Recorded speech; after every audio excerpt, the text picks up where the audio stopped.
Alam nyo ba, ang tamilok o uod sa kahoy ay hindi lang isang kakaibang putahe sa Pilipinas. Mayroon din itong kamanghamanghang papel sa pagkontrol ng lamok.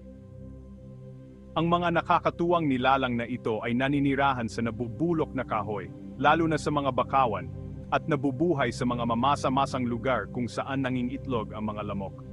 Sa pamamagitan ng pagsira sa mga nabubulok na bagay na ito, ang tamilok ay nakakatulong sa pagpapaganda ng kalusugan ng lupa at pagbawas ng mga naipong tubig na nagpapababa sa bilang ng mga lamok sa lugar. Bukod dito, ang tamilok ay natural na pagkain ng iba't ibang ibon at iba pang mga hayop na kumakain din ng mga lamok. Kaya naman, habang sila ay ngumunguya ng kahoy, hindi nila namamalayan na nakakatulong sila sa pag-iwas sa mga makakating insekto na ito. Sa susunod na marinig niyo ang tungkol sa tamilok, tandaan, hindi lang sila masarap na pagkain, sila rin ay maliliit na katulong sa ating ecosystem.